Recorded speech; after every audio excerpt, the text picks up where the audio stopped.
Vamos a ver si terminamos con hipertensión arterial. ¿Quién tiene tensiómetro por ahí? Que casi me olvido. ¿Alguien lo consiguió? Sí, yo tengo, profe. ¿Quiere que hagamos una pruebita? Pero tienen que prender las cámaras, si no, no los veo. Bueno. ¿Sí? Me voy a buscar el mío, denme un segundo.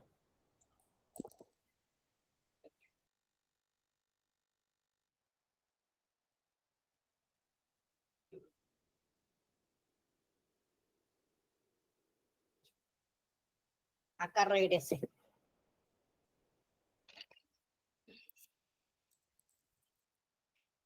Bueno, quien tenga un tensiómetro, búsquelo. Si tienen a alguien, también para hacerle una pruebita. Déjame que acomodo la cámara. Yo lo voy a hacer a mí misma, obviamente, porque estoy sola en mi casa.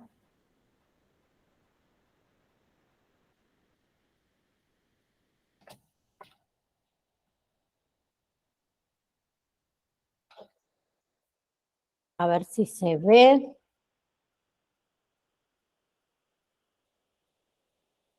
Voy a tener que bajar un poco la cámara. Ahí. Ahí está.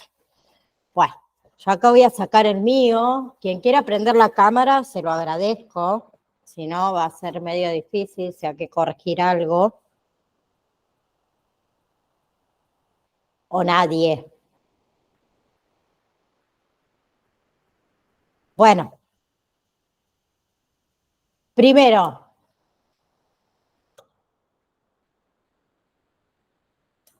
Vamos sacando. Manómetro. ¿Se ve? El manómetro sería el relojito. Corroboremos que esté en condiciones. Que la aguja marque 0. ¿Bien? Luego tenemos la otra parte. Perilla de válvula reguladora. Hay que corroborar que funcione correctamente. Esperen que tengo un pelo. Bien, debe estar cerrada. Bombilla de insuflación. ¿Sí? Las vías. A ver, ¿se ve bien, no? Las vías. Y el brazalete. ¿Bien? Eso por un lado. ¿Nadie va a prender la cámara? Por lo menos dígame, no, profe, no la voy a prender. Hoy no. Bien. Bueno, yo tengo una remera demasiado ajustada, pero no debería para medir la presión, pero bueno, lo vamos a hacer igual, de igual manera. Me aprieta como loca. Bueno, me la voy a bajar un poco porque me estrangulo. No debería ser así, pero bueno. Primeramente, hola Verónica. Primeramente, postura recta, derecha. Si estamos apoyadas, mejor. Piernas también apoyadas al suelo, no cruzadas, ni la pata acá arriba. No, no, no, no. Derechitas, como corresponde. ¿Sí? Ahora, ¿qué hacemos? El brazalete, ay, no, esperen que le voy a sacar el super filtro, no, efecto visual, que para que no se vea lo de atrás, para que ustedes lo vean mejor. Ahí está. Tiene acá unas indicaciones. Bien, ¿cómo va colocado? Las vías para abajo. Abrimos. Decí que no tengo lío atrás, porque si no, bueno, más o menos. Colocación. ¿Dónde lo colocamos? 2 dedos por encima de nuestro pliegue del brazo. Luego cerramos.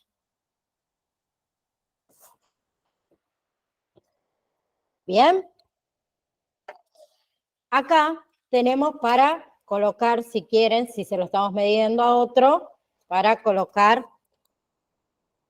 el relojito. Yo me lo voy a dejar aquí al lado porque si no, no veo.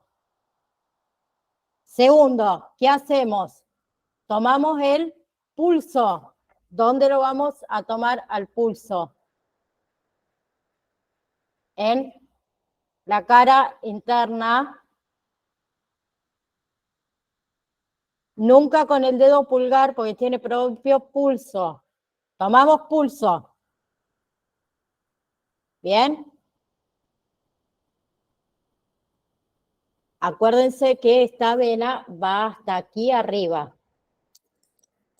Me voy a tener que sacar un auricular para mostrarle. En realidad yo ya estoy acostumbrada, no uso las. Por otro lado, ¿cómo se coloca? Si ustedes lo miran, las olivas, que son estos cositos de acá, están levemente inclinados. ¿Bien? Esa inclinación ¿va para adelante o va para atrás? ¿Quién sabe? Para adelante. Bien, para adelante. Perdón, Adri, para atrás. Para atrás va, profe. Sí, para atrás, perdón, para atrás. La inclinación va para atrás. Por la forma de nuestros oídos, lo colocamos. Yo en este caso no me los coloco porque no lo uso en realidad. Bien. Debemos colocarlo no debajo, perdón, ahí que no estén cruzadas, no debajo, sino donde nosotros escuchamos el pulso. ¿Bien? ¿Lo tienen colocado? Y ahí comenzamos a insuflar. Acuérdense que la perilla o la válvula no esté dura, porque si está dura no lo vamos a poder mover. Cerrada. Les voy a mostrar a ustedes acá. Yo comienzo a insuflar. ¿Cuánto insuflo? Está mal como lo estoy haciendo porque estoy sola, ¿no? Insuflé 160. Yo en realidad suelo tener de presión 12, normal, lo podríamos decir, pero insuflé mucho más. Se insufla unos 20 más de lo que solemos tener nosotros de presión, o sea, 14, ahí. 14. A ver si se ve mi cámara. 14. Bien, ahora, ¿qué debemos hacer? Debemos ir aflojando la válvula. Ven que va aflojando la válvula, la agujita va cayendo de a poquito. Bien, cuando nosotros escuchamos el primer golpecito de latido, es la presión sistólica o diastólica. Sistólica. Histórico, profe. Bien, entonces va a ir bajando, bajando, bajando, de a poquito. Cuando dejamos de sentir los latiditos, ¿qué sería? La diastólica, que le dicen la mínima. La mínima, exactamente. Me lo voy a hacer de nuevo porque no lo miré. Seguimos. Bajo.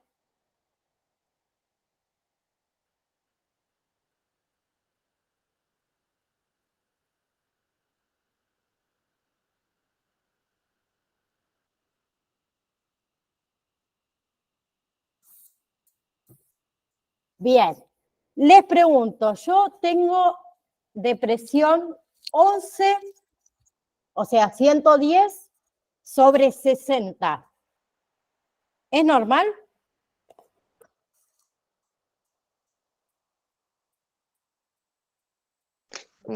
Sí, profe, está bien.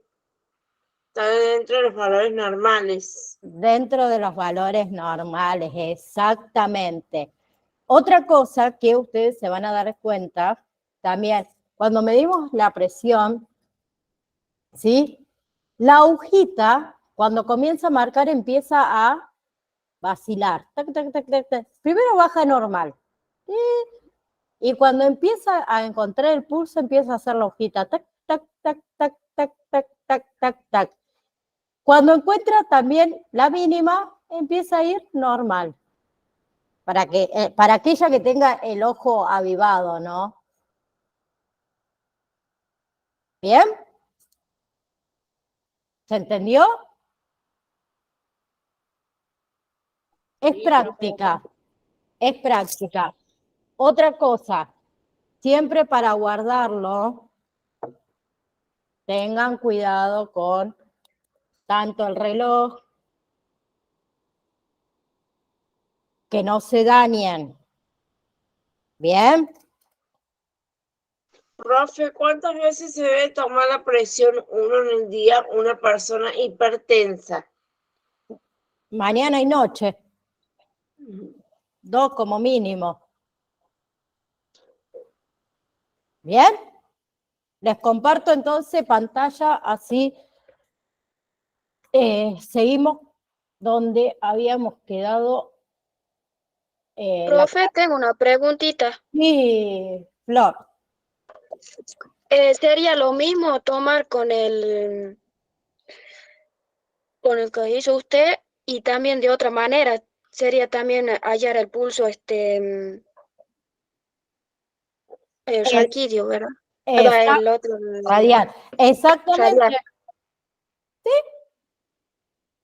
Sí. Cuando los latidos suenan, o sea, mientras va insuflando y ahí sería la presión y mientras se va bajando, o sea, ya no hay latido, ahí sería la diastólica.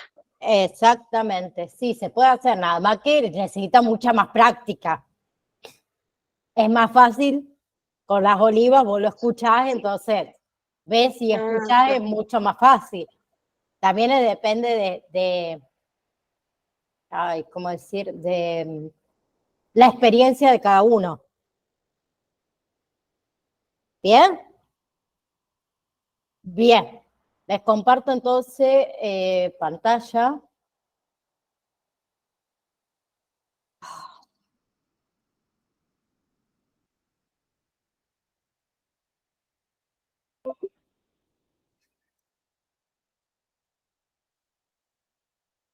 Así seguimos donde habíamos quedado. Denme un segundo.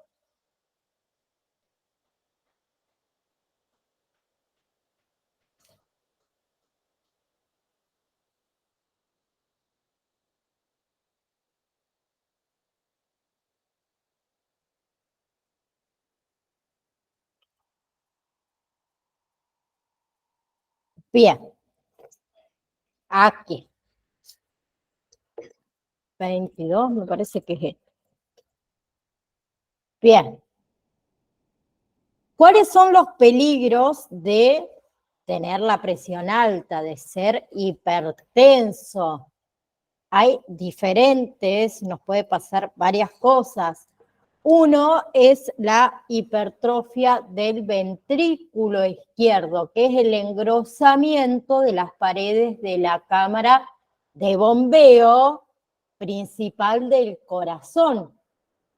¿Bien? Y es muy posible que ese engrosamiento genere ese aumento de la presión dentro del corazón y debilite la acción de bombear sangre. Y eso causa que la presión arterial sea alta. ¿Bien?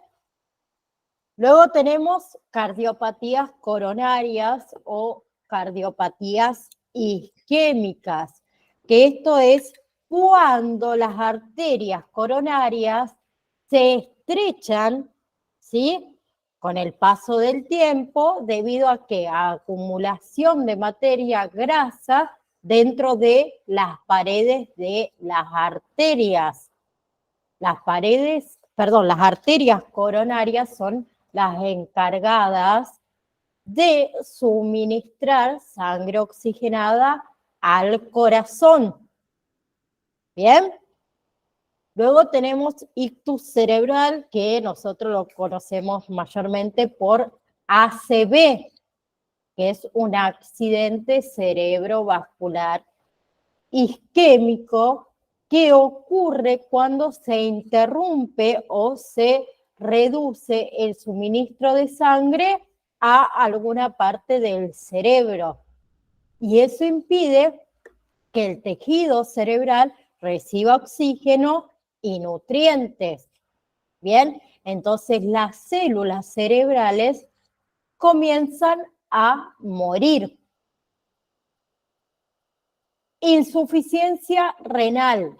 La insuficiencia renal es una afección en la cual los riñones dejan de funcionar, ¿sí? Entonces estos no pueden eliminar los desperdicios y el agua adicional de la sangre. ¿Bien?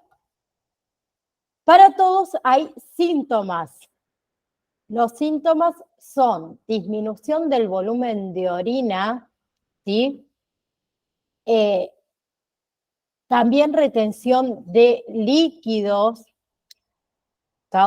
esto causa que la hinchazón, tanto de tobillos, pies, piernas, la falta de aire, ¿sí? Comienza a haber fatiga, desorientación.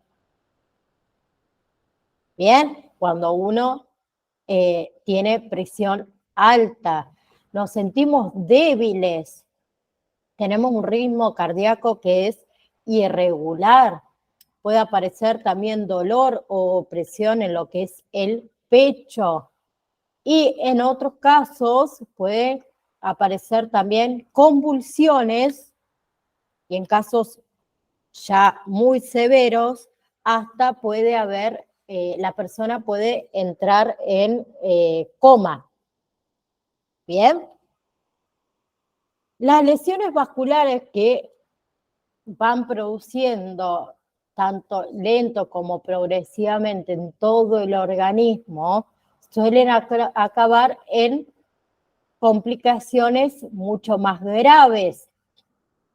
Bien, las más frecuentes son la trombosis, que es la formación de coágulos dentro de los vasos sanguíneos que obstruyen a los mismos, impidiendo el paso de la sangre y también de los nutrientes hacia los tejidos. Luego tenemos hemorragias. Las hemorragias pueden ser leves, como sucede cuando nos sangra la nariz, que se llama epistaxis. O también la conjuntiva, ¿vieron? Alrededor de los ojos cuando empezamos a tener como derrames, ¿sí? Y luego tenemos hemorragias que son mucho más graves, ¿sí? Como es la ruptura de la aorta, ¿sí? ¿Por qué? Porque puede llevarnos directamente a la muerte, puede traernos, entrar en un estado de coma, puede haber parálisis cerebral. ¿Bien? ¿Cómo controlar la presión arterial? Dieta, mantener el peso, o sea, tratar de consumir verduras, frutas, cereales, granos, productos lácteos, descremados. Tratemos de disminuir un poco el consumo de sodio, ¿sí? Debemos hacer ejercicios. Aquí hace referencia en hacer ejercicios, a hacer mínimo 30 minutos de actividad moderada, no exigente, la mayoría de los días de la semana. Bien, la semana tiene 7 días, por lo menos 4, hacer algo de ejercicio. Tratar de evitar, obviamente, el consumo de alcohol y el consumo de cafeína.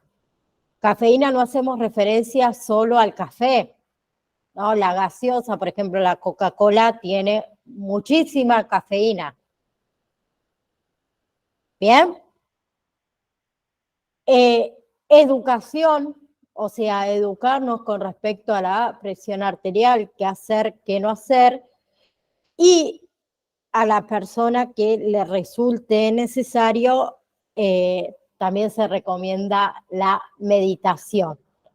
Bien, como toda enfermedad, tenemos factores de riesgos. Tenemos factores de riesgos modificables y también factores de riesgos no modificables. Factores de riesgo no modificables tenemos herencia, el sexo masculino, o sea, los hombres tienen mayor riesgo de enfermedades cardiovasculares que las mujeres, ¿sí? Y mayormente son afectados a edades muy tempranas. Las mujeres luego de la menopausia, ¿sí? Ese riesgo aumenta. Y otro factor de riesgo no modificable son las edades. Mayormente los mayores de 65 años fallecen por enfermedades cardiovasculares. ¿Bien? Y los factores de riesgo modificables con respecto a las enfermedades cardiovasculares, tenemos la hipertensión arterial, es modificable, la diabetes, controlable, el estrés psíquico, ¿sí? Lo que es el colesterol y triglicéridos elevados, ¿bien? El colesterol malo elevado y el colesterol bueno muy bajo también es modificable. Y tenemos factores de riesgos como es el tabaquismo, el alcoholismo, el sedentarismo, la obesidad, el sobrepeso y lo que es la excesiva ingesta de grasas y de sodio, de sal. ¿Bien? ¿Qué sucede? Una hipertensión complicada realmente nos hace pedazo, o como dice acá, nos hace triza la salud, o sea, destroza nuestro bienestar, nos transforman en esclavos del dolor, la invalidez y también el sufrimiento. O sea, cuanto antes se tome conciencia de la enfermedad, más precozmente uno va a acceder a remedios oportunos de acuerdo a la lesión que tenga y más eficaces van a ser con respecto a las medidas terapéuticas y preventivas. Bien. Enfermedades cardiovasculares más comunes o más frecuentes. Primero tenemos arteriosclerosis. La arteriosclerosis se produce cuando los vasos sanguíneos que llevan el oxígeno y los nutrientes desde el corazón al resto de nuestro organismo se engrosan y se endurece, y muchas veces también restringe lo que es el flujo sanguíneo a los organismos y los tejidos. Bien, como sabemos, las arterias son demasiado flexibles y son elásticas, pero ¿qué sucede? Con el tiempo esas paredes se pueden endurecer. ¿Bien? Y comúnmente a esa afección del endurecimiento de las paredes de las arterias se denomina endurecimiento arterial. ¿Bien? La arteriosclerosis tiene síntomas, ¿sí? Pero la arteriosclerosis se puede dar corazón o riñón. O sea, si una persona tiene arteriosclerosis en la arteria del corazón, uno puede sentir un dolor en el pecho o una presión en el pecho, que sería una angina de pecho. ¿Bien? En cambio, si uno tiene arteriosclerosis en la arteria que conduce a los riñones, puede desarrollar presión arterial alta o también alguna insuficiencia renal. Bien. Y la otra tipo de arteriosclerosis es en las arterias que conducen al cerebro, ¿sí? Uno ahí puede tener entumecimiento o debilidades repentinas en el brazos o en piernas. Puede haber también una dificultad para hablar o algún tipo de balbuceo. Puede suceder que haya una pérdida temporal de la visión de un ojo o caída de los músculos de la cara, ¿sí? Esto con respecto a la visión y a la caída de los músculos de la cara puede ser una señal de algún accidente isquémico transitorio, ¿sí? Que es una alteración temporal de las funciones del cerebro. No suele durar más que 1 hora. ¿Bien?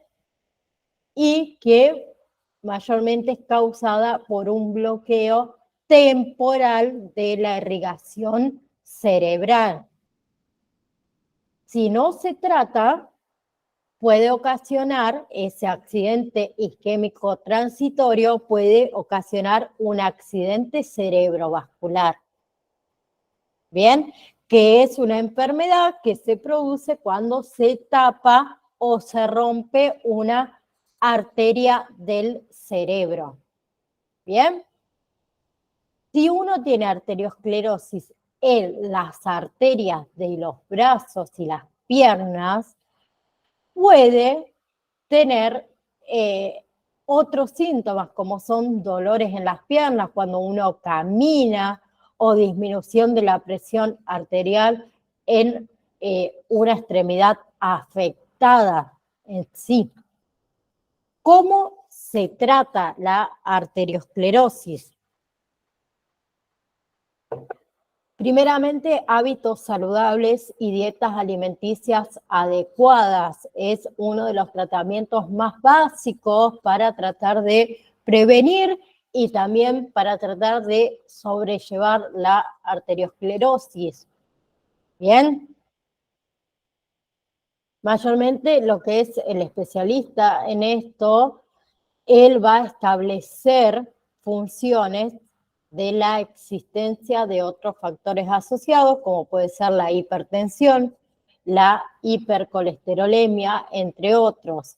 Si hay que seguir un tratamiento farmacológico con medicamentos especiales para reducir el colesterol o a veces otros fármacos antiagravantes, no me salía, y anticoagulantes o antihipertensivos. Bien, el tratamiento directo sobre la lesión arterial se realiza mediante la angioplastía, que consiste en dilatar una arteria o vena y la implantación de un stent, bien, que es una mallita en sí, le podemos decir así. Angina de pecho. La angina de pecho es el dolor o el tipo de dolor de pecho causado por la reducción del flujo sanguíneo al corazón. La angina de pecho también es conocida como angina pectoris. ¿Bien? Este dolor de la angina de pecho a menudo se describe como un dolor de presión, de pesadez o dolor en el pecho, ¿sí? La angina de pecho es bastante común, igualmente puede ser bastante difícil también de distinguir de otros tipos de dolores en el pecho, como también nos suele suceder ese estilo de dolor cuando tenemos una indigestión. ¿Bien? Síntomas. Incluye dolor y molestia en el pecho. El dolor o la molestia en el pecho puede ser causar las siguientes sensaciones: ardor, inflamación, presión o dolor opresivo. Y es posible que también sientas dolor en los brazos, el cuello, la mandíbula, los hombros y la espalda. ¿Bien? Otros síntomas de la angina de pecho incluyen mareo, fatiga, náuseas, falta de aire y sudoración. ¿Qué hacer? Primero, ir al médico, porque es él quien debe evaluar de inmediato esos síntomas, ya sean síntomas nuevos o aquellos que empeoraron, para poder determinar si uno tiene angina de pecho estable o inestable. Con la angina de pecho inestable, el dolor torácico o otros síntomas suelen ocurrir con cierta cantidad de actividad o de estrés, y el dolor no se vuelve más frecuente ni empeora, digamos, con el tiempo. En cambio, la angina inestable es un dolor torácico súbito, sea repentino, y que a menudo empeora con el corto tiempo, ¿sí? En principio, para el tratamiento se recurre a medicamentos. Los medicamentos que se utilizan son los nitratos, que estos actúan dilatando las arterias coronarias y pueden administrarse por vía oral, como comprimidos, que uno se coloca debajo de la lengua, o sea, sublingual, con parches también en la piel o en infecciones. Y por otro lado tenemos los betabloqueantes, que al reducir la frecuencia cardíaca también producen la necesidad de que el oxígeno, la necesidad de oxigenar más rápido, digamos, el corazón. Y por otro lado tenemos los antagonistas, que quédense tranquila que después cuando veamos tratamiento 100% lo vamos a ver mucho más extendido.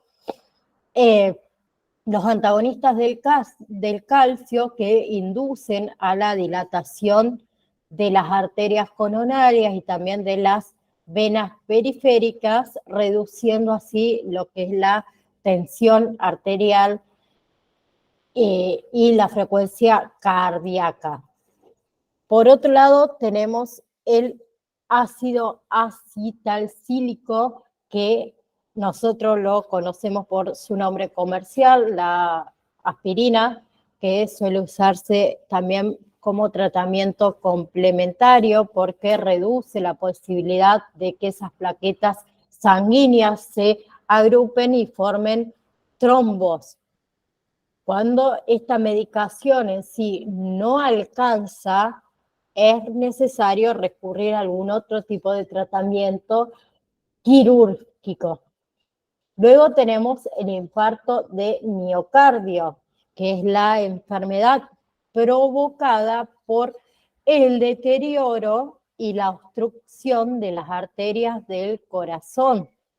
Bien, se produce debido a la acumulación de placas de colesterol y de lípidos, que son grasas, y células inflamatorias en las paredes de las arterias, provocando que el corazón no reciba sangre suficiente. Bien. Bien. El infarto de miocardio, a diferencia de lo que es la angina de pecho, aparece de forma más brusca y como consecuencia de esa obstrucción completa de algunas de las arterias del corazón, está debido a la formación de coágulos.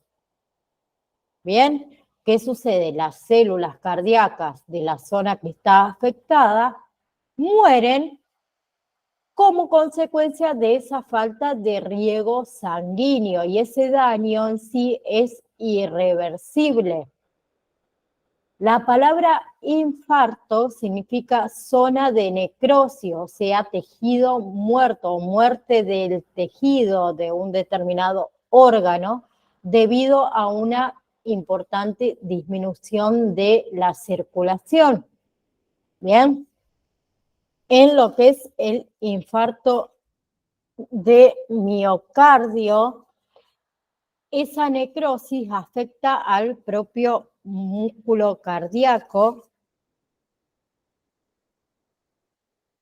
o al miocardio.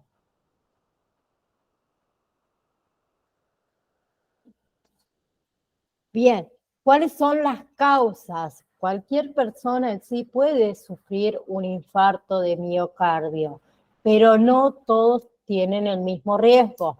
Tiene más posibilidades aquellas personas con problemas de corazón o que han sufrido algún evento cardiovascular, así como también las edades avanzadas, ¿sí? Son las que representan más, o presentan, perdón, más factores de riesgo. ¿Bien?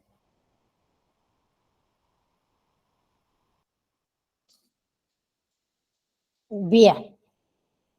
Tenemos entonces causas. ¿Cuáles pueden ser? La obstrucción de las arterias coronarias que suministran sangre al corazón debido a esa acumulación de grasa en las paredes, que son las personas que sufren arteriosclerosis. Luego tenemos lo que es la contracción que estrecha una arteria coronaria e impide el paso de sangre y que llega esta a ciertas partes del corazón. Enfermedades crónicas del corazón, como son las arritmias, la insuficiencia cardíaca. Otros factores de riesgo tenemos las personas que sufren de hipertensión, de diabetes, un estilo de vida también sedentario, aquellas personas que consumen tabaco. Bien, también tenemos la arteriotrombosis, que son los coágulos de sangre que obstruyen una arteria coronaria y que se han hecho estrechas debido a esa placa de grasa. Como todos, hay síntomas. Los síntomas pueden ser dolor muy fuerte y opresión en el pecho, que pueden aparecer en forma brusca o también cuando uno hace ejercicio, ¿sí? Ese dolor puede ir acompañado de otro tipo de dolores, tanto en cuello, espalda, brazo izquierdo, zona abdominal, mandíbula. ¿Bien?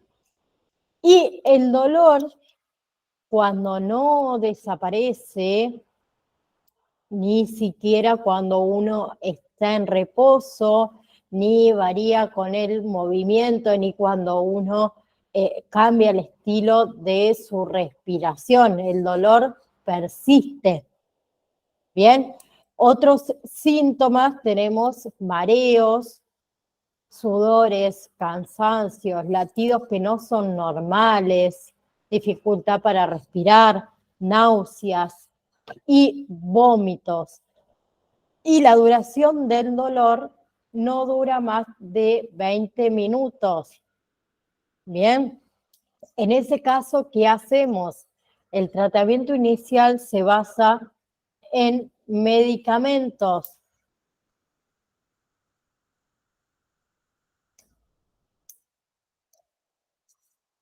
Perdón, que voy a leer un mensaje.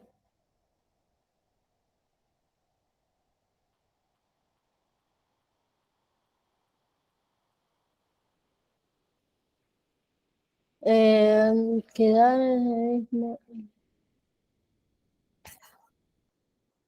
¿Cómo, profe, una consulta? Por ejemplo, una embarazada está hipertensa, ¿puede quedar con ese mismo hipertensión? No te entiendo la pregunta, Vero. ¿Querés abrir el micrófono? Sí, profe, ¿me escucha? Sí, Por ejemplo, una embarazada se queda hipertensa, ¿no? Con presión alta, ¿no? Eh, puede, después que tiene al bebé, puede seguir hipertensa con ese primer problema o tiene que hacer algún estudio o algo así. sí. Puede ser que tenga hipertensión solo durante el embarazo o como puede ser que tenga hipertensión después el resto de su vida. Va todo a depender también. Por eso la persona que sufre de hipertensión durante el embarazo le dan ciertos medicamentos para que no sufra el bebé. ¿A eso te hace referencia? Sí. Sí, hay diferentes tipos de hipertensión durante el embarazo. Puede ser que la mamá haya sido hipertensa antes o puede ser que durante el embarazo tenga hipertensión. Bien, gracias, profe. De nada. Bien, ¿qué hacemos con el tratamiento? Entonces, inicialmente, la utilización de medicamentos. Bien, los fármacos más comunes que se utilizan en este caso son las estatinas, que eso que hace, reduce los niveles de colesterol en la sangre. Bien, luego tenemos ácido acetaldehídico, que lo habíamos nombrado también antes, que evita la acumulación de placas en las arterias, los betabloqueantes, que reducen la presión arterial y también mejoran la circulación de la sangre. El corazón, usando betabloqueantes, necesita menos fuerza para latir, ¿sí? Luego tenemos anticoagulantes que evitan la formación de coágulos de sangre o plaquetas, los vasodilatadores que relajan los vasos sanguíneos y aumentan el suministro de sangre y oxígeno al corazón, ¿sí? Entonces reducen la carga de trabajo del mismo. Los diuréticos que permiten eliminar el exceso de líquidos y sodios del cuerpo, o sea, que también ayudan a aliviar esa carga de trabajo del corazón. Y por otro lado tenemos los tratamientos quirúrgicos, ¿sí? La angioplastía, el cateterismo cardíaco, que consiste en colocar un material en forma de malla, que es el stent que les comenté antes, en las pared de la arteria coronaria que hace fluir la sangre correctamente. Bien. Luego tenemos el bypass coronario, ¿sí? Que es una intervención quirúrgica que consiste en implantar un puente para que la sangre pueda esquivar ese bloqueo provocado por la obstrucción, o sea, consiste en unir una vena de la pierna a una arteria del antebrazo y también a la arteria coronaria en sí. estos tratamientos quirúrgicos pueden complementarse o también sustituirse por fármacos. ¿Bien? Bien, nos quedan bien. Vamos a ver accidente cerebrovascular. Como les comenté antes, el accidente cerebrovascular isquémico ocurre cuando se interrumpe o se reduce el suministro de sangre a una parte del cerebro. Lo que impide esto es que el tejido cerebral reciba el oxígeno y los nutrientes necesarios. Entonces, las células cerebrales comienzan a morir. ¿Bien? ¿Cuáles son los signos y los síntomas? Dificultad para hablar y también para entender lo que otros están diciendo. ¿Sí? Uno puede experimentar confusión, dificultad para tratar de articular las palabras o también para entender lo que uno le dice. Problemas para ver en uno o en ambos ojos. ¿Sí? Puede uno comenzar a tener una visión borrosa en uno o ambos ojos, o puede comenzar la persona a ver doble. Parálisis o entumecimiento de la cara, el brazo o la pierna. O sea, uno puede desarrollar ese entumecimiento repentino o esa debilidad o esa parálisis tanto en cara, brazo o pierna, y esto a menudo afecta a un solo lado del cuerpo. ¿Bien? ¿Qué hay que hacer en esos casos? Hay que tratar de levantar ambos brazos por encima de la cabeza al mismo tiempo, y si un brazo, digamos, comienza a caer, es posible que uno esté sufriendo un accidente cerebrovascular, ¿sí? Por otro lado, uno de los lados de la boca puede caerse cuando uno intenta sonreír, ¿sí? Otros síntomas, dolor de cabeza, ¿sí? Es un dolor que es súbito, ¿sí? Que puede estar también acompañado de vómitos, mareos, de alteración del conocimiento. Bien, eso puede indicar que uno está teniendo un ACV. También problemas, perdón, pero me agarró frío, problemas para caminar, si uno puede perder el equilibrio, uno puede comenzar a tropezarse, ¿sí? Puede tener la persona mareos que son repentinos, falta de coordinación, ¿bien?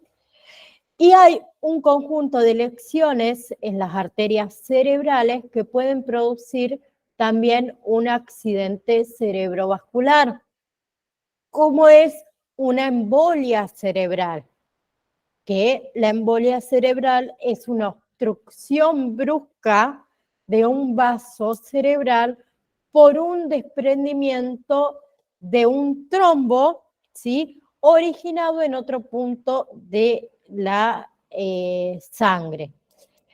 La trombosis cerebral es una obstrucción brusca de una arteria cerebral por un trombo producido en esa misma arteria y una hemorragia cerebral que se debe a la ruptura de un vaso cerebral que estaba dañado.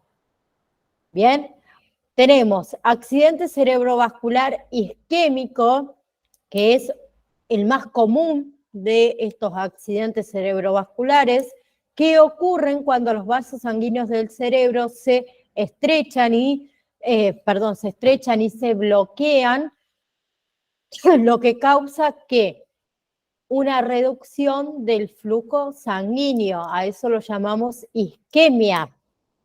¿Bien? Los vasos sanguíneos se bloquean o se estrechan debido a esa acumulación de grasas o de coágulos o de algún otros desechos que se desplazan por la sangre y se alojan en los vasos sanguíneos del cerebro. Luego tenemos el accidente cerebrovascular hemorrágico, que ocurre cuando un vaso sanguíneo en el cerebro comienza a gotear o se rompe. Bien, esa hemorragia puede ser el resultado de varias afecciones que afectan los vasos sanguíneos. Bien, y los factores relacionados con el accidente cerebrovascular hemorrágico incluye presión arterial alta no controlada, ¿sí? Sobretratamientos con anticoagulantes. Por eso también hay que tener mucho cuidado con los fármacos y medicamentos que uno consume. Bien, también tiene que ver con aneurismas. Bien, con traumatismos, como pueden ser algún traumatismo de algún accidente automovilístico. Bien, accidentes cerebrovasculares isquémicos que causan hemorragia. Y angiopatía amiloide cerebral, que son depósitos de proteínas en las paredes de los vasos sanguíneos que provocan debilidad en ellas mismas y se rompe y comienza la hemorragia. Bien, factores de riesgo del ACV, fibrilación auricular, diabetes, antecedentes familiares de la enfermedad, cardiopatía, colesterol alto y también hay mucho más aumento de riesgo con la edad. ¿Bien?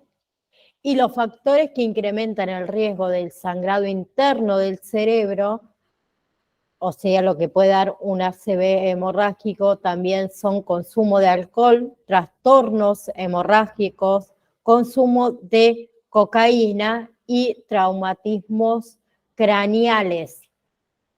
Bien, la mayoría de las veces los parientes deben llegar al hospital dentro de un periodo de 3 horas después de que uno comienza a tener estos síntomas de algún tipo de ACV, ¿sí?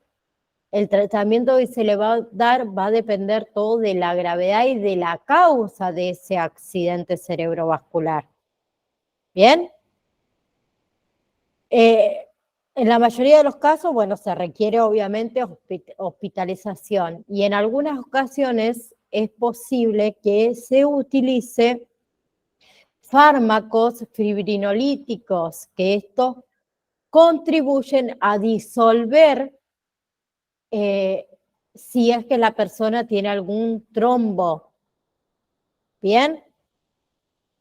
De cualquier manera, lo que es la intervención inmediata es esencial, ¿sí? Ellos ahí controlan la oxigenación, la temperatura, los niveles de glucemia, para poder ayudar a que no haya tantas secuelas.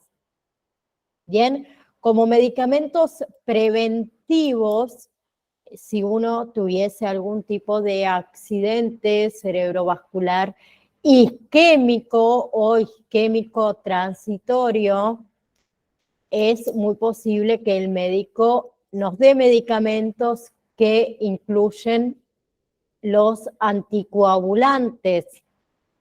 Los anticoagulantes reducen la coagulación de sangre. Tenemos la heparina, por un lado, que es un fármaco de acción rápida y se puede utilizar a corto plazo en hospitales. Como anticoagulantes también tenemos la warfarina, que esta es de acción un poco más lenta y se puede usar a largo plazo. Es un medicamento anticoagulante, o sea, muy fuerte, por lo que se debe tomar como se indica y estar atentos siempre a los efectos secundarios que puede llegar a ocasionar. Bien, para tomar este tipo de medicamento también es necesario un análisis de sangre, ¿sí? Para controlar esos efectos que produce la warfarina. Bien, y existen también varios medicamentos anticoagulantes que son mucho más nuevos para prevenir accidentes cerebrovasculares en personas que tienen mucho más riesgos. Bien, tenemos, por ejemplo, la Rivaroxaban, Apixaban, ¿sí? Entre otros.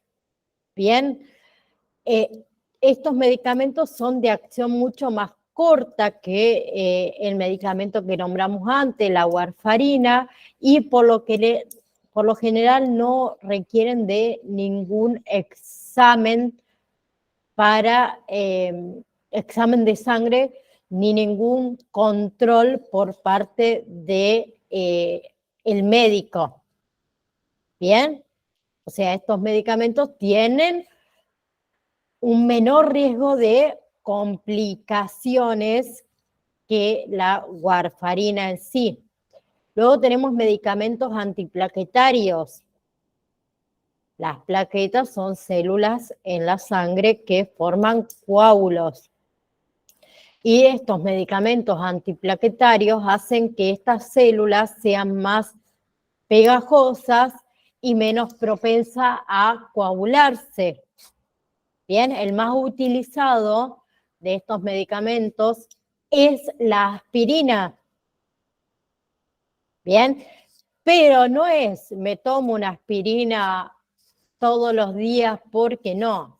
El médico tiene que recomendarnos o determinar la dosis correcta que debemos tomar.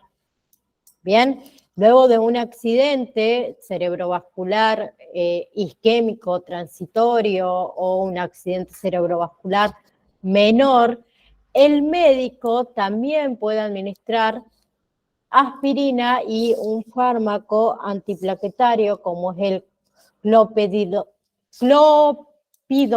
nunca me salen, durante un tiempo para reducir el riesgo de que haya otro accidente cerebrovascular. ¿Bien? Bien. Hasta acá vamos a llegar el día de hoy. Nos queda ver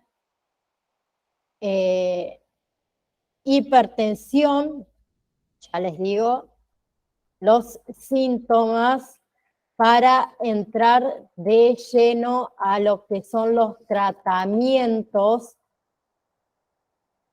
que se pueden utilizar con respecto a la forma farmacéutica de cada uno de estas enfermedades que estuvimos viendo hasta el día de hoy. ¿Sí? ¿Alguien quiere hacer una pregunta antes que nos vayamos? Profe, le quería hacer una pregunta. Sí. ¿Qué es lo que es tromboembolia pulmonar? ¿Qué es un trombo? Lo vimos recién.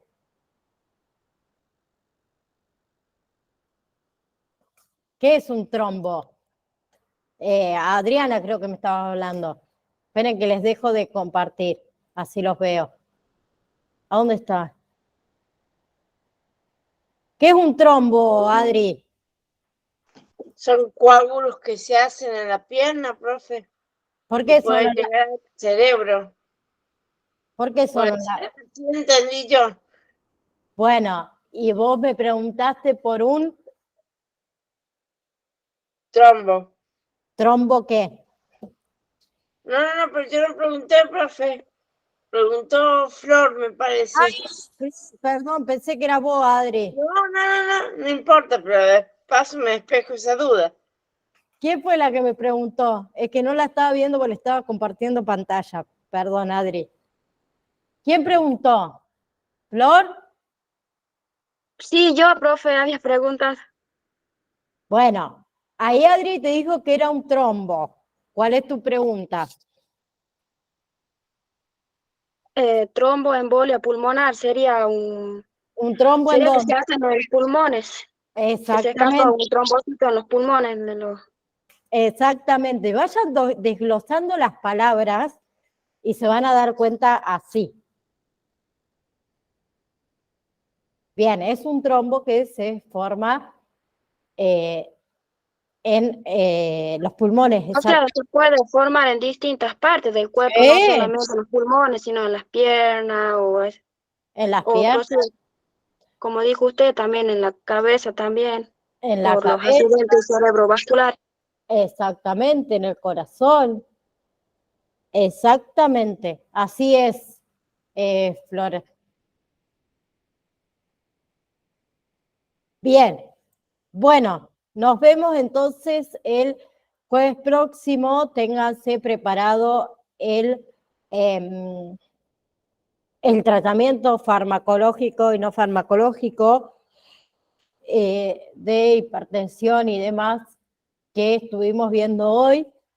Y voy a terminarle con perdón, pero me duele la cabeza, con el PowerPoint de hipertensión, así le damos un cierre final para comenzar a ver la parte de farmacológica, ¿sí?